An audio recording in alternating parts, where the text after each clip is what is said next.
Good afternoon, welcome to Midday Prime. I'm Amritpal Singh. Over the next 1 hour, we bring you all the stories and updates from India and around the world. We'll update you about the happenings in the world of business and sports, and we'll get you some interesting stories that are making the headlines. But first up, the big news to be tracking at this hour.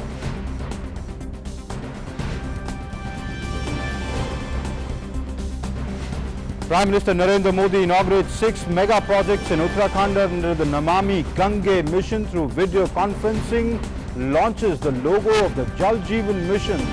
Says in Prayagraj, Kumbh, the serenity of Ganga was experienced by devotees from across the globe. And now during Haridwar Kumbh, the whole world is going to experience the bathing in pure Ganga.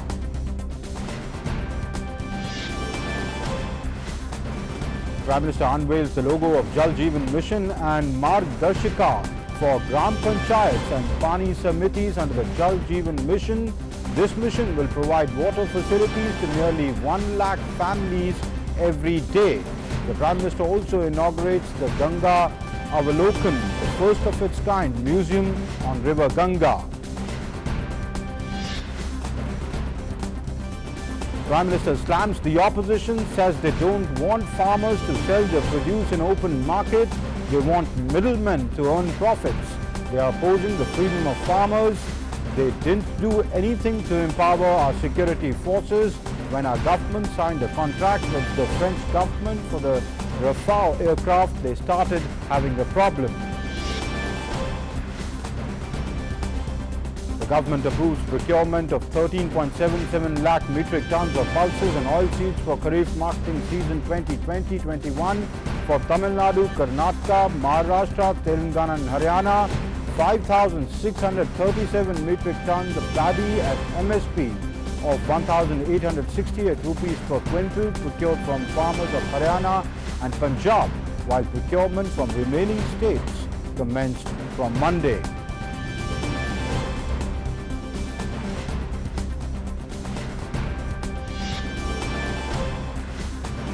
Union Environment Minister Prakash Javadekar says that these years of meeting for movement, forest and climate change will be conducted virtually on the 1st of October. State Environment Ministers of Punjab, Haryana, Delhi, Rajasthan and Uttar Pradesh to attend the meet, along with the chairperson of the Pollution Control Board and other corporation agencies. Election Commission team to be in Bihar on a 3-day visit from today. The team to oversee poll preparations and hold discussions with police and state police poll officials along with political parties. Commission decides not to announce by-elections at this stage in Assam, Kerala, Tamil Nadu and West Bengal. Fight against COVID-19 continues as India records over 50 lakh recoveries, around 100% increase registered in recoveries in the last 1 month. Global COVID-19 cases crossed 3 crore 35 lakh. World Health Organizations to ensure availability in high-quality COVID-19 antigen tests to poor countries. So those are the headlines we were tracking at this hour. Let's begin Midday Prime with the big news of the day.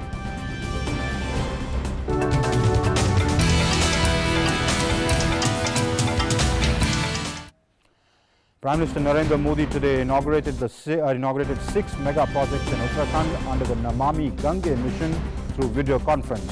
The projects include construction of a sewage treatment plant with the capacity of 68 million litres per day, which is an upgradation of the existing 27 million litres a day at Jagjitpur in Haridwar, and the construction of an 18 million litres per day sewage treatment plant at Sarai in Haridwar. Prime Minister Modi also inaugurated the Ganga Avalokan, the first of its kind museum on River Ganga dedicated to showcase the culture, biodiversity and rejuvenation activities done in the Ganga River. A book, Rowing Down the Ganges, co-published by National Mission for Clean Ganga and Wildlife Institute of India, was also launched at the event.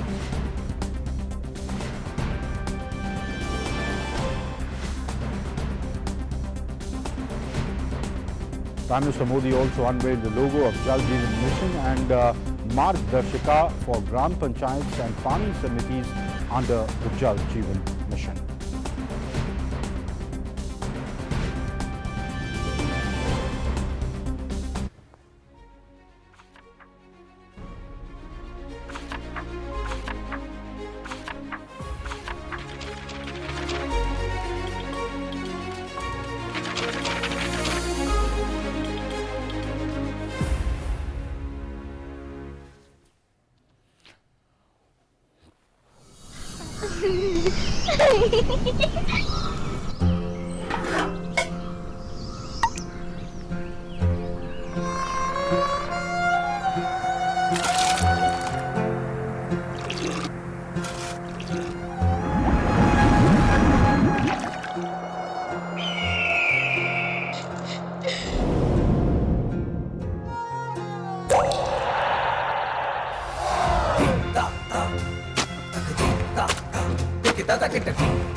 Prime Minister Modi said during Haridwar Kumbh, the whole world is going to experience bathing in pure Ganga.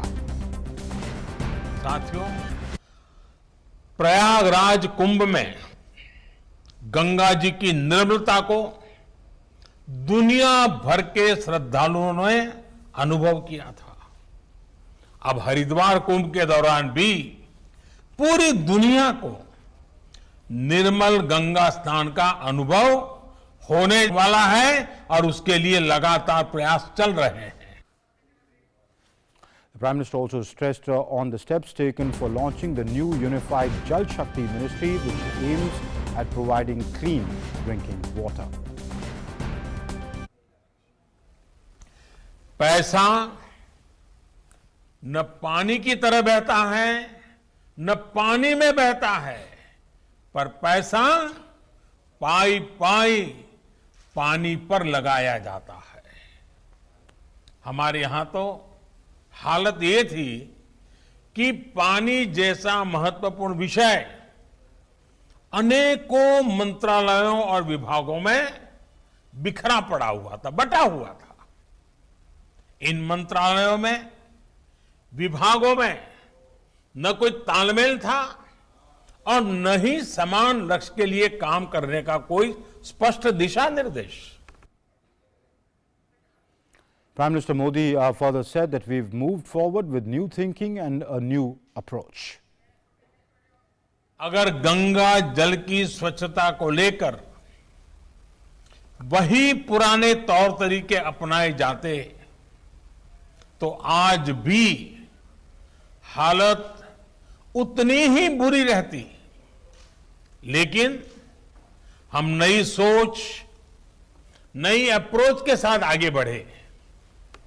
हमने Namami Gange mission को सिर्फ गंगा जी की साफ सफाई तक ही सीमित नहीं रखा, बल्कि इसे देश का सबसे बड़ा और विस्तृत नदी संरक्षण कार्यक्रम बनाया। Prime Minister Modi slammed the opposition, saying they don't want farmers to have the freedom of selling their produce in the open market.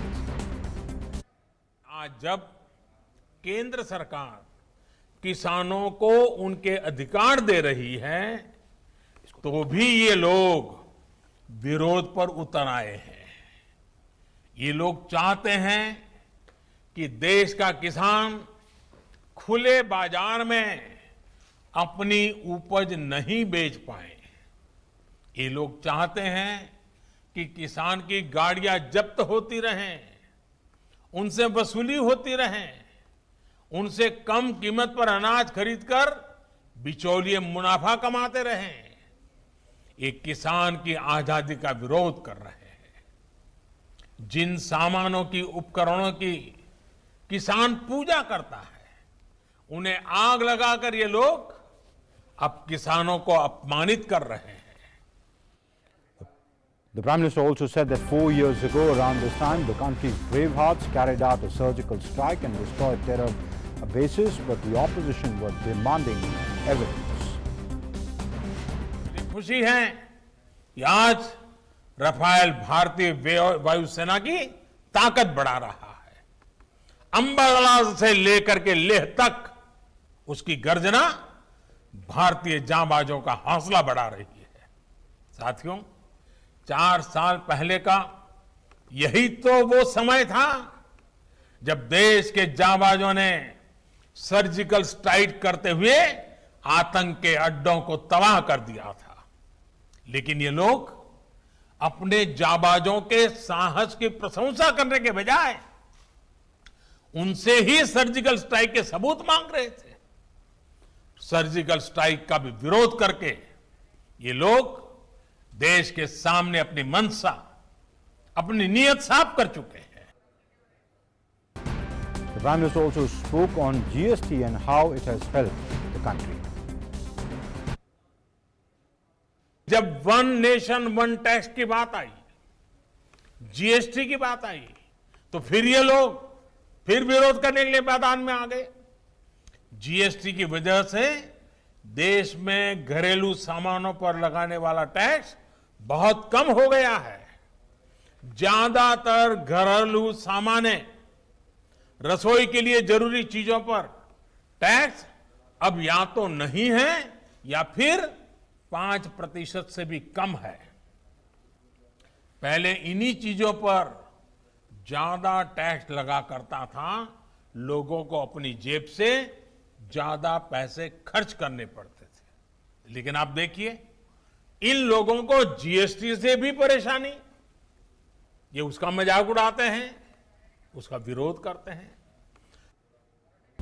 And for more on that story, I'm joined by my colleague Arun Sharma, who joins me from the national capital. Arun, 6 mega projects announced by the Prime Minister for Namami Gange through video conferencing in Uttarakhand today. List out what are the benefits these will accrue to the state of Uttarakhand and to the nation in general.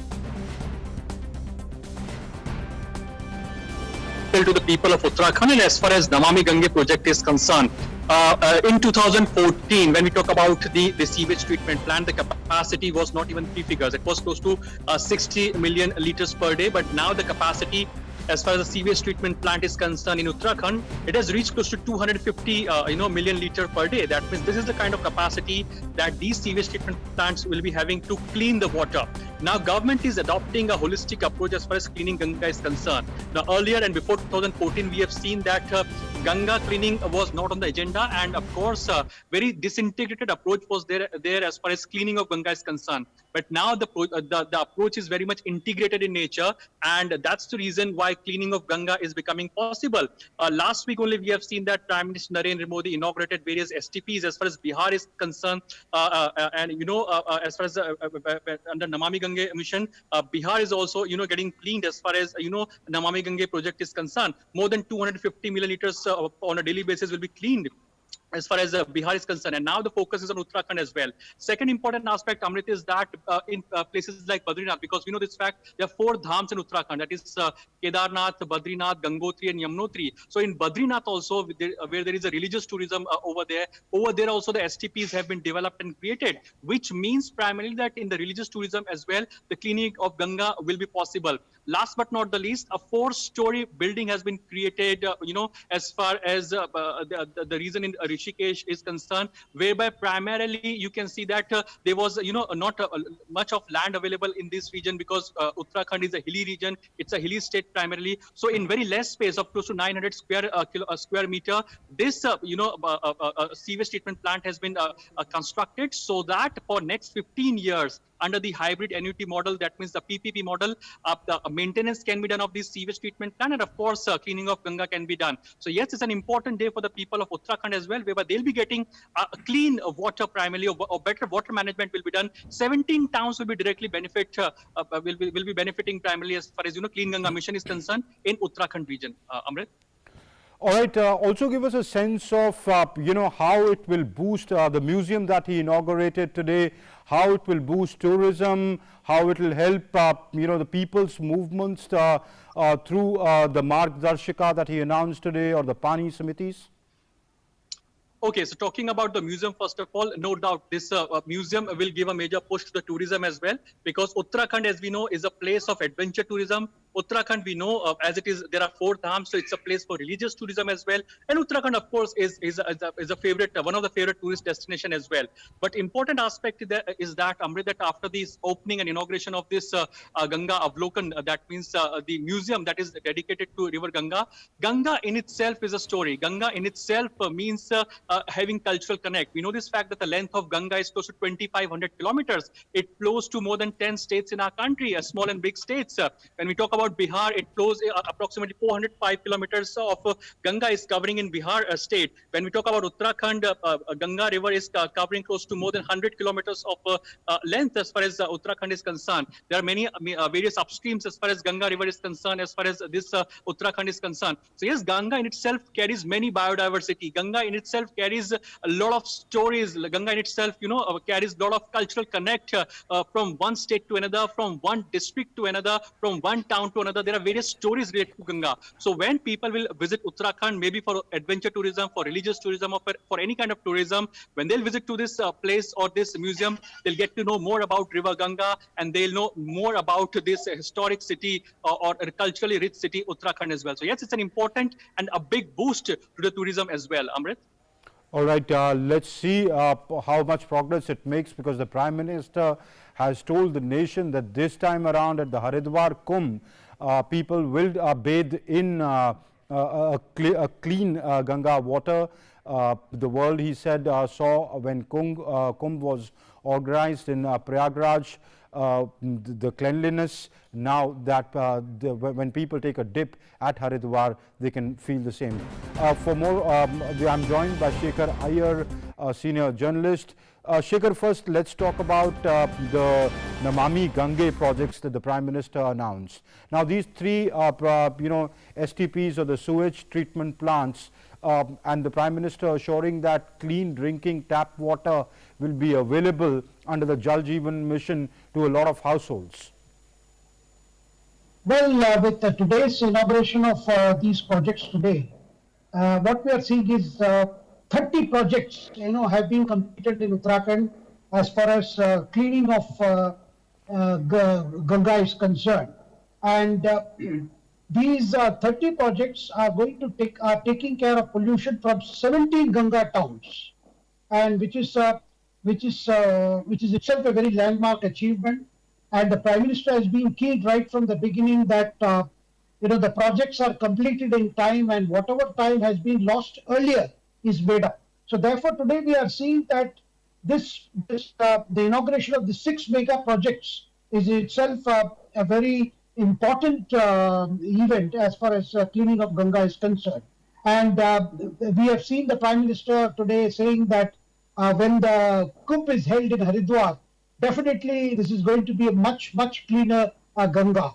I think it's a very significant declaration by the Prime Minister, and because every time when we talk of cleaning of Ganga, it has always been a stupendous task, considering the the settlements along the river, right from where it begins and where it ends. And this work has involved several state governments at the center working in coordination, setting up sewage treatment plants, and particularly in the thickly populated areas of Uttar Pradesh and Bihar, and also parts of Bengal.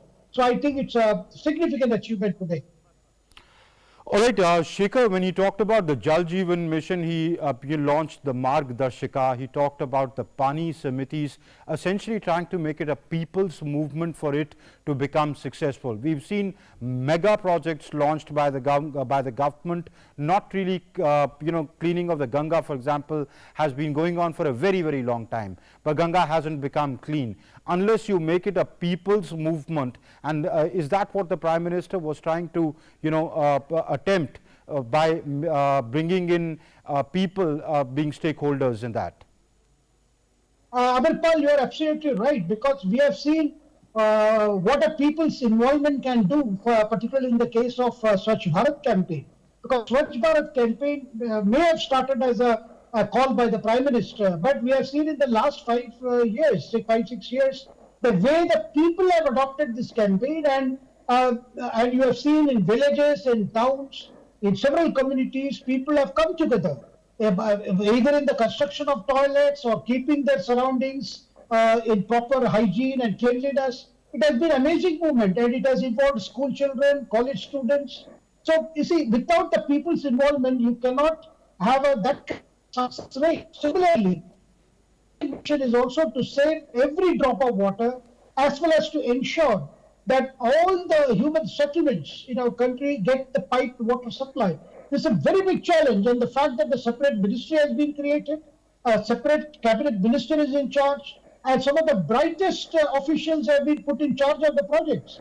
So you can see the kind of priority that has been accorded to this problem, because our ground for water resources have been depleting. That is a known fact. Then we have been hearing about, that future wars will be fought on over water. So therefore, it was very imperative that such a mission was undertaken, and wherever possible, this particular Jal Jeevan mission is about conserving the water resources, the groundwater resources, as well as trying to conserve, rainwater wherever it can be collected and preserved. That involved, construction of tanks, building of, storage areas, as well as the watershed management. So it's a very big thing, and to the extent possible. And one thing, what the Prime Minister said today was, these projects are not being done in silos, Like, for instance, a few days ago when Prime Minister inaugurated the Prime Minister Awas Yojana in Madhya Pradesh, where he again brought up this point. Today, any house constructed for the poor is also taken into account providing drinking water, creating toilet facilities, providing electricity connection, gas connection. This requires several government departments to work together to conceive and execute these projects. Okay. Shekhar, also the Prime Minister, virtually through the video conference, inaugurated a museum for Ganga, where he said the biodiversity, the culture surrounding it from wherever Ganga flows, and the history of Ganga will showcase. Uttarakhand is known for, say, water rafting, for rafting. Do you think, culture, tourism, environmental tourism, this will get a boost from the projects that he announced today? Definitely, Amarpal, we have always heard about the huge potential of Uttarakhand, which is otherwise known as the Devbhoomi.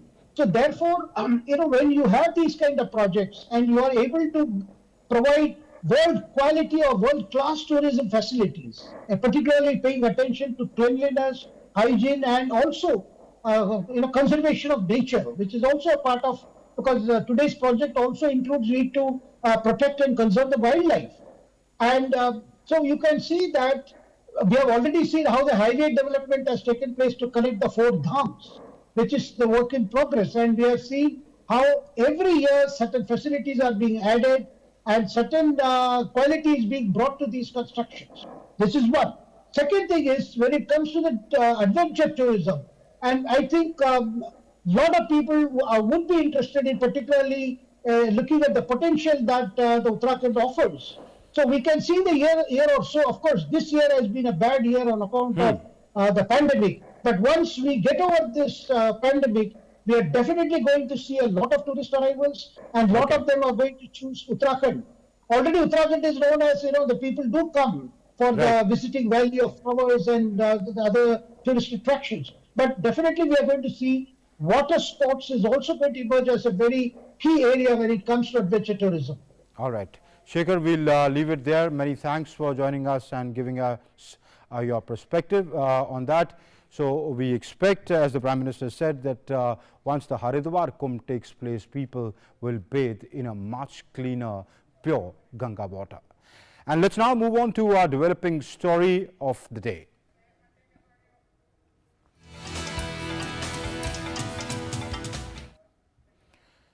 The government has accorded approval for procurement of 13.77 lakh metric ton of pulses and oilseeds for Kharif marketing season 2021 for the states of Tamil Nadu, Karnataka, Maharashtra, Telangana and Haryana. For other states and union territories, the approval will also be accorded on receipt of proposal for Kharif pulses and oilseeds, and procurement will be made as per the price support scheme if the market rates go below the MSP. 5,637 metric ton of paddy at minimum support price of 1,868 rupees per quintal has been procured from the farmers of Haryana and Punjab till the 27th of September, while procurement of paddy for the remaining states commenced from yesterday. Procurement of cotton for the season 2020-21 will commence from the 1st of October 2020. Meanwhile, the National Cooperative Development Corporation, the apex financing organization of the Union Agriculture Ministry, has sanctioned as first installment funds amounting to 19,444 crore rupees to the states of Chhattisgarh, Haryana and Telangana for Kharif paddy procurement under the minimum support price operations. The amount has been sanctioned to assist the states and state marketing federations in undertaking paddy procurement operations in a timely manner through their respective cooperative organizations. Chhattisgarh gets the highest amount.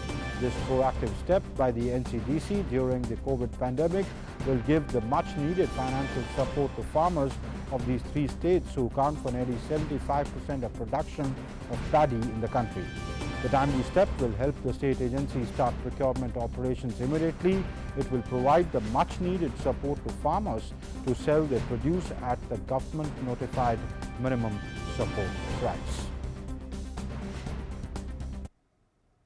And for more on that story, I'm joined by my colleague Ajay Vikram Singh. Ajay, today with the government announcing, the procurement of the Kharif products, especially the pulses and also paddy from the states of Punjab and Haryana, will it give a big boost to the farmers? जी बिल्कुल, दोनों बातें हैं, ये किसानों की राहत के लिए भी हैं और किसानों में एक विश्वास बहाली के लिए भी हैं, क्योंकि जो प्रोक्योरमेंट खरीफ का होता है अमृत, वो 1 अक्टूबर से शुरू होता है, वो 5 दिन पहले शुरू हो गया, 26 तारीख से ही शुरू हो गया। और हमने देखा कि किस तरह से रबी की फसलों के लिए जो MSP बढ़ाई गई थी उसकी भी खबर आई थी। अहम बात यह है कि जो अभी धान की खरीद होनी है उसका जो लक्ष्य रखा गया है वो 50 मिलियन मीट्रिक टन रखा गया है, जो पिछले साल तकरीबन इतना ही था। जो लक्ष्य रखा जाता है उससे ज्यादा की खरीद होती है, हमेशा से ये होता रहा है। तो हम ये मान सकते हैं कि 50 मिलियन मीट्रिक टन से ज्यादा धान की खरीद होनी है और ये सरकारी केंद्रों से होनी है, सरकारी खरीद केंद्रों से होनी है। इसके साथ ही साथ जो साउथ के स्टेट्स आपने बताया, निश्चित तौर पर तमिलनाडु, कर्नाटका, ये सब जो राज्य हैं जहां से दलहन और तिलहन की ज्यादा खरीद होती है, नारियल की और कपास की खरीद होती है, उनकी खरीद भी निर्धारित की गई है। वो जल्द से जल्द शुरू होने वाली है। कपास की खरीद 1 तारीख से शुरू होगी। ये उस इंटेंशन को दिखाता है जो विपक्ष ने खासतौर से जो भी किसानों से जुड़े हुए बिल सदन में पेश किए गए, उसके बाद जिस तरह से ये बात लाई गई, बार बार लाने की कोशिश की गई कि MSP खत्म हो जाएगी, सरकारी खरीद खत्म हो जाएगी। लगातार सरकारी खरीद शुरू हो गई है, न केवल शुरू हुई है, पहले ही शुरू कर दी गई है। तो विपक्ष का वो जो दावा है वो कमजोर होता हुआ दिख रहा है और किसानों के बीच में एक बड़ा मैसेज जाएगा इसके बाद। दूसरी बात मैं ये कहना चाहूंगा कि अभी जो किसानों के आंदोलन चल रहे हैं वो सरकार की तरफ से भी और अलग अलग जो संगठन है उनके जरिए भी लोगों को ये बताने की कोशिश की जा रही है कि ये जो भ्रम की स्थिति है, ये भ्रम की स्थिति खत्म होनी चाहिए, क्योंकि एक विशेष इंटेंशन की वजह से ये भ्रम बनाया गया है, एक राजनीतिक स्वार्थ की वजह से ये भ्रम बनाया गया है। अगर आप अनुमति दे तो मैं बहुत संक्षिप्त में बताऊंगा। 3 ऐसे भ्रम हैं जो बड़े भ्रम फैलाए गए हैं, उन भ्रम को दूर किया जाना जरूरी है और वो दूर भी किया जा रहा है धीरे धीरे। सबसे बड़ा भ्रम यह है कि MSP खत्म हो जाएगी, वो सरकार की जो अभी नीतियां हैं खरीद की जिस तरह से जो फंड पहुंच गया है राज्यों को, जिस तरह से खरीद शुरू हो गई है, वो साफ तौर पर इशारा करता है कि एमएसपी लगातार बनी रहेगी और आगे भविष्य में भी बनी रहेगी। सरकार ने यह भी कहा है कि ये एडमिनिस्ट्रेटिव ऑर्डर है, इसको किसी भी तरह से खत्म नहीं किया सकता। दूसरी बात यह भी है कि यह बात विपक्ष ने एमएसपी पर सवाल जब बिल पेश हुआ था तब भी कही थी कि एमएसपी को बिल के भीतर शामिल किया जाना चाहिए। सरकार की तरफ से कहा गया है कि ये एडमिनिस्ट्रेटिव ऑर्डर है और ये लगातार बने रहेंगे, इसमें बिल में इसको शामिल करने की जरूरत नहीं है। दूसरी जो अहम बात है जिसको सब बहुत अहमियत से समझना जरूरी है कि मंडियां खत्म हो जाएंगी, ये एक भ्रम जो लगातार बनाया जा रहा है, ये एक फेयर कंपटीशन के लिए किया गया है। मंडियों में भी किसान अपनी उपज बेच सकेंगे, बाहर भी बेच सकेंगे, किसानों के पास एक बड़ा ऑप्शन बनेगा। ये बात जरूर है कि जो मंडी टैक्स लगता था उससे किसानों को राहत मिलेगी। मंडियों को सर्वाइव करने के लिए और ज्यादा मेहनत करनी पड़ेगी। हम जानते हैं कि मंडियों में भी काफी ज्यादा गड़बड़ियां हैं, उनको इस कंपटीशन में बेहतर तरीके से परफॉर्म करने का उन पर दबाव होगा। तीसरी जो महत्वपूर्ण बात है, कॉन्ट्रैक्ट फार्मिंग को लेकर यह भी भ्रम फैलाया जा रहा है कि अगर कॉन्ट्रैक्ट फार्मिंग शुरू हो गई तो किसानों की जमीन चली जाएगी। ये बहुत बड़ा भ्रम है जिसको दूर किया जाना अमृतपाल बहुत जरूरी है, क्योंकि बिल में साफ तौर पर लिखा गया है कि कॉन्ट्रैक्ट फार्मिंग में जो एग्रीमेंट किया जाएगा वो केवल किसानों की फसल का किया जाएगा, उसमें जमीन का कोई उल्लेख नहीं किया जाएगा। यह भी बात बतानी इस समय बहुत जरूरी है, किसानों को भी जानना जरूरी है कि ये जो बिल है, इस बिल में यह भी साफ तौर पर कहा गया है कि अगर करार का किसी भी तरह से उल्लंघन किया जाता है तो जो कंपनियां हैं उनको 150 गुना मुआवजा देना होगा। और अगर किसानों की तरफ से करार का उल्लंघन होता है तो किसान केवल उतना ही अमाउंट वापस करेंगे कंपनियों को जो करार के वक्त दिया गया है। ये महत्वपूर्ण 3 बातें हैं जो किसानों के बीच पहुंच रही हैं और पहुंचाई भी जानी चाहिए। चलें देखते हैं कितनी पहुंचती हैं ये बातें किसानों तक। अजय विक्रम सिंह, आपका हमारे साथ जुड़ने के लिए बहुत बहुत शुक्रिया। And for more on the story, I'm joined by Alok Sinha. He's former CMD of FCI and he's an agriculture expert. Mr. Manoj Sinha, Alok Sinha, if I can ask you first, Alok Sinha, if I can ask you first that the government today announcing the Kharif, the prices for Kharif price and announcing that they'll be bought for MSP, sanctioning money for it. Do you think this is a message, the farmers will get a message, those who are out on the streets, that MSP is in danger?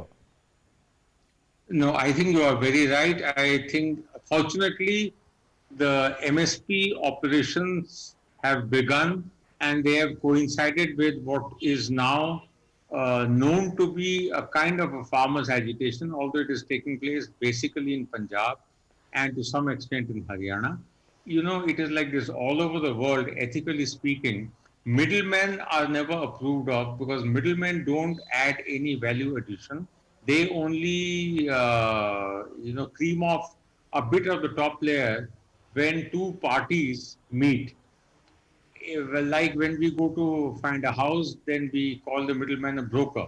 Now in the agriculture sector, however, the government is not trying to abolish the Aartiyas. All that has been done is that the farmer has been given the legal right of a choice to choose between the middleman, the Aartiya, and going directly to the purchaser.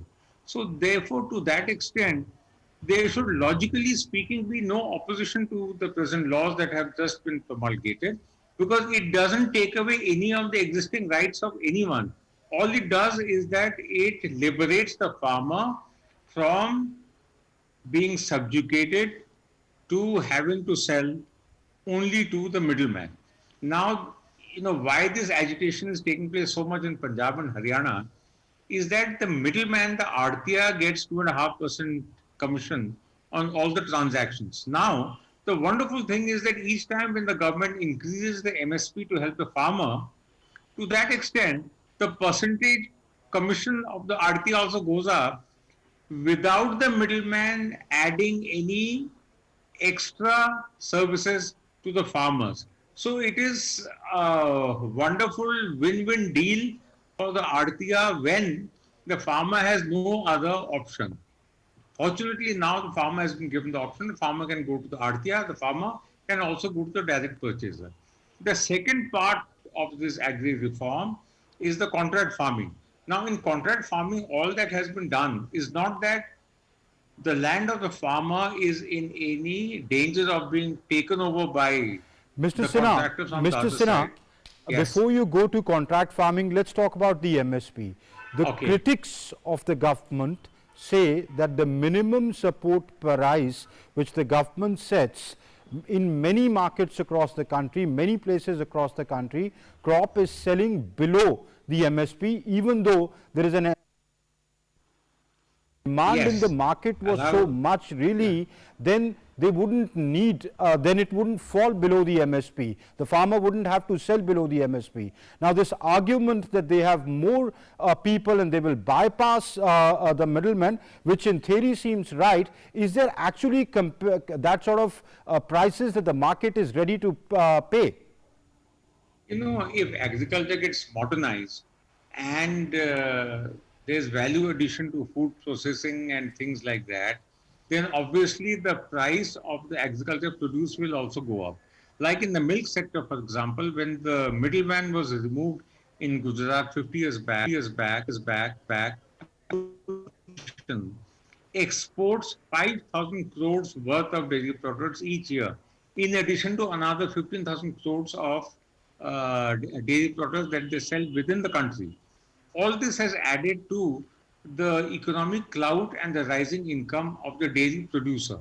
Similarly, in this, when the farmer has got a choice to go to either the Artiya or to the direct purchaser, obviously the prices of the market will go up. And when they go up, there is no question of the MSP being in danger of being abolished. In any case, the government has declared over and over again that MSP is not being abolished. And even in this year, when the Kharif procurement season has begun and the Rabi one is still 6 months away, the government has again increased the MSP prices. So there is no danger of the MSP system being abolished or dismantled. All right. So you're saying, you're reiterating the point that MSP is there to stay. So the Yes. fears or the apprehensions regarding the MSP going away are in that sense unfounded, and this is what the government has stated very, very clearly in so many words, and its intentions by announcing regular MSPs is the government sending a very clear signal to the farmers, those who are agitating or those who are even not agitating but may have any sort of apprehensions that on. Mr. Sinha, you were talking about the fears or the apprehensions about contract farming. Right. You know, I don't think the farmer has intellectualized too much about the dangers, if any, from this agri reform. I think it is the political opposition to it which has spread this wild stories that MSP is being abolished, which is untrue, that contract farming will lead to the corporate sector coming and taking over the land of the farmers. That is not true at all. I think what is going to happen is that since the contract farming will only give the corporate sector or the contractor on the other side the right over the crops on that piece of land, the ownership and possession of the land is in no danger of being changed. And in any case, with this, with more private investment coming into agriculture and the food processing industry, it is quite likely that, like in the dairy sector, the income levels of all the stakeholders in this, including the agricultural producers, will go up. It is a win-win situation. It is a great moment in history for agriculture in India that this should lead to the modernization of agriculture, the way the elimination of the middleman from the dairy sector 50 years back led to modernization of the dairy sector. All right. Mr. Alok Sinha, many thanks for joining us and sharing with us your perspective on that. Thanks for the moment. You're welcome. And moving on to our next segment, which we call National Prime.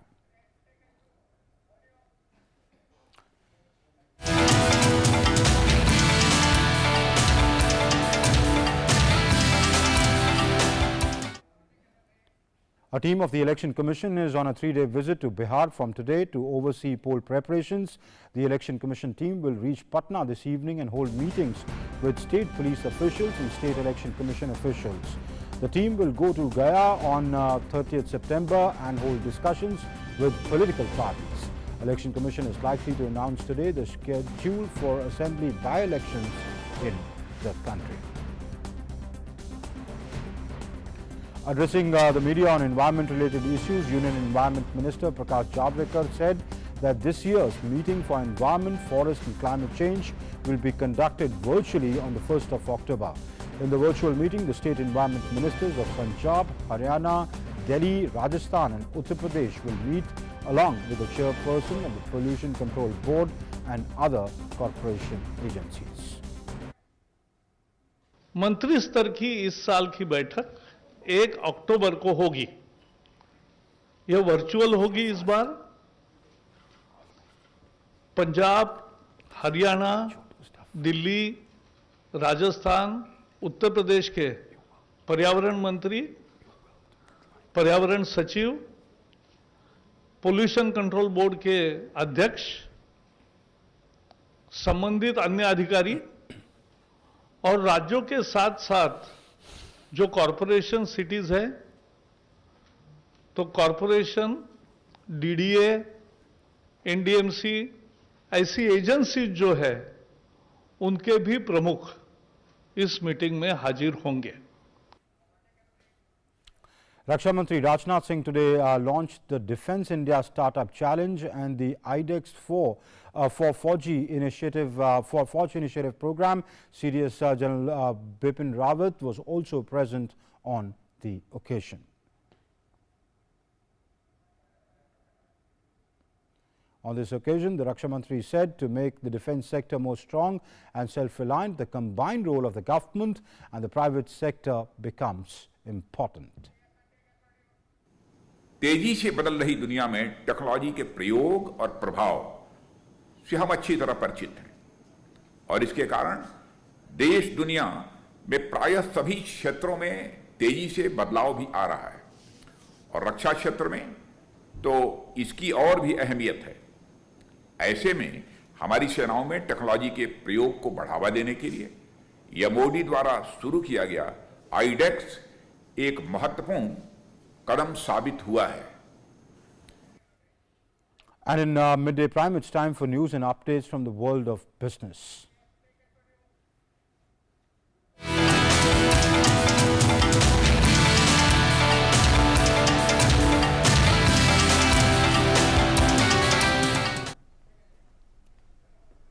And for more on that, I'm joined by my colleague Meghna Dev, who's going to tell what is happening in the world of business. Meghna, tell us how the markets are going.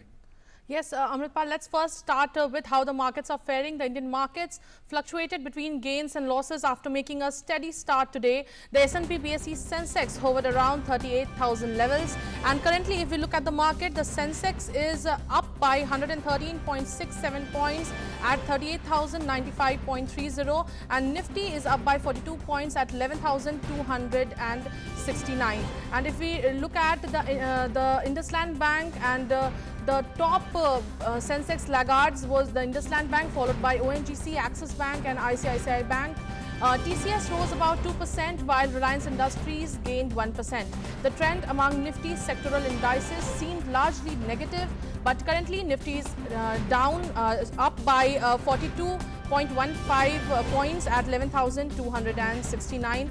Auto, energy and metal sectors are trading in green, while realty, infra, power and telecom are trading under pressure in red. And moving forward to another news, Indian Farmers Fertilizer Cooperative Limited, IFFCO, has reiterated that it has no plan to increase the maximum retail price of DAP and NPK fertilizers. IFFCO's managing director, US Avasthi, said that though there is a huge spike in the cost of raw materials like phosphoric acid and others in the international market, still there is not going to be any increase in the price of fertilizers. In other important news about the environmental as well as the automobile sector, in a major step towards adopting alternative clean fuel for transportation, the Ministry of Road Transport and Highways has allowed use of HCNG, which is an 18% mix of hydrogen in CNG engines. The ministry has been notifying various alternative fuels under clean fuels for transportation. The Bureau of Indian Standards, BIS, has also developed specifications of hydrogen-enriched compressed natural gas for automotive purposes as a fuel. Certain CNG engines were also tested to understand the emission reduction using HCNG as compared to neat CNG. So that's all that we have in Business Prime for today. Over to you, Amrita. Well, thank you, Meghna, for that. And now let's take a look at what's making news across the globe.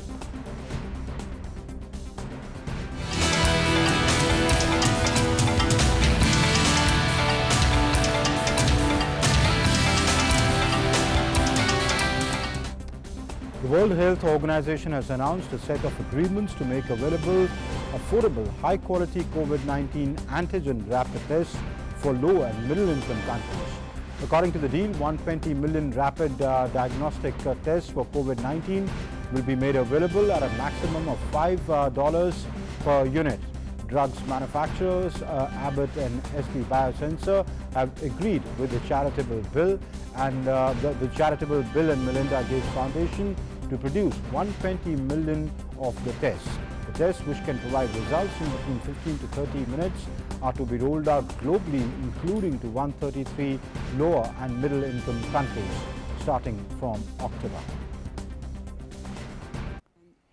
Volume guarantee agreements have been developed between two manufacturers and the Bill and Melinda Gates Foundation, which will make 120 million of these new highly portable and easy to use rapid diagnostic tests available over a period of 6 months. Currently, they are priced at a maximum of $5 per unit. Thank you, Katerina. In the United States, Democratic Vice Presidential nominee Kamala Harris on Monday warned against President Donald Trump's pick for the Supreme Court, Amy Coney Barrett. She said that her record on abortion flies in the face of legacy left by liberal Justice Ruth Bader Ginsburg, who she would be replacing on the court. Harris said that Judge Barrett has a long record of opposing abortion and reproductive rights at a North Carolina campaign. Trump on Sunday announced Barrett as his selection to replace Ginsburg, who died on September 18th at the age of 87. And Northern California's wine country was on fire again on Monday as strong winds fanned flames in the already scorched region, destroying homes and prompting overnight evacuation orders for more than 50,000 people. Residents of the Oakmont Gardens senior living facility in Santa Rosa boarded brightly lit city buses in the darkness overnight, some wearing bathrobes and using walkers.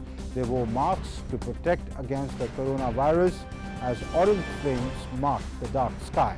The fire threat forced Adventist Health St. Helena Hospital to suspend care and transfer all patients elsewhere. And it's time for stories from the world of sports.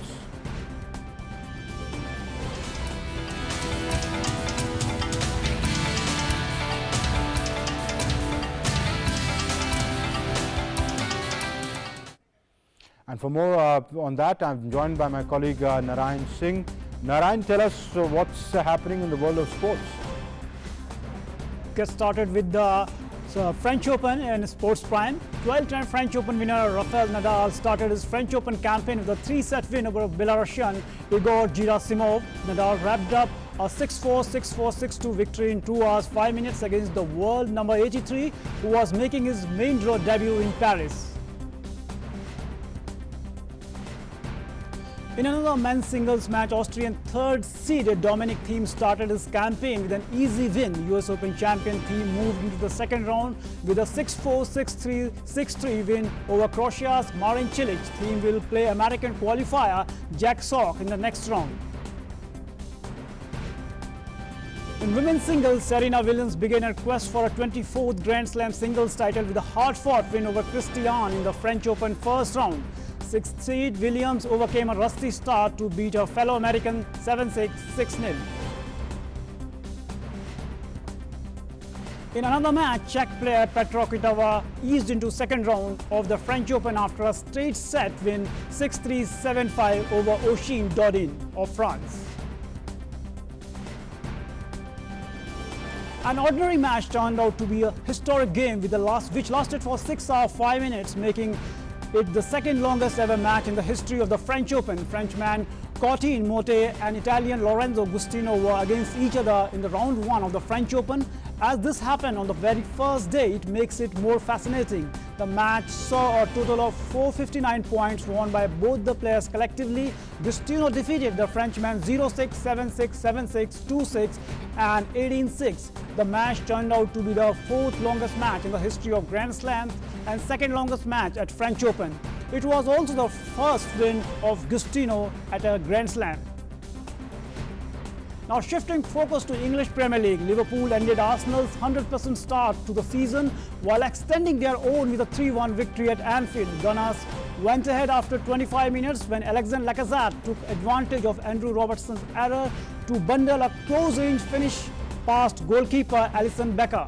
Liverpool responded instantly as man of the match Sadio Mane levelled the score 2 minutes later. And Liverpool went ahead after half-time when Robertson atoned for his earlier error by putting the Reds in front with a neat finish. And new signing Diogo Jota made sure of all 3 points with a late volley. Liverpool have won their last 5 home league games against Arsenal, their longest runs against them since a run of 7 games between 1981-1988.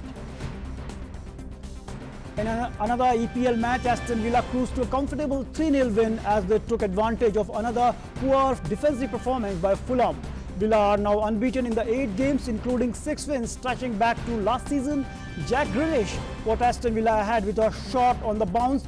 Conor Hourihane doubled their lead when McGinn laid the ball into his path. Fulham's defensive issues were on a full show as Tyrone Mings struck just after half-time to seal 3 points. That means Fulham have conceded 10 goals in their opening 3 games, which would have been a joint record in Premier League if West Brom had not conceded 11 this season. That's all from the sporting world. Back to you, Amrit. Well, thank you, Narayan, for that. Let's see where the French Open goes, but many thanks for the moment. And that's it then in Midday Prime. Thanks for watching. Have a good day ahead. Namaskar.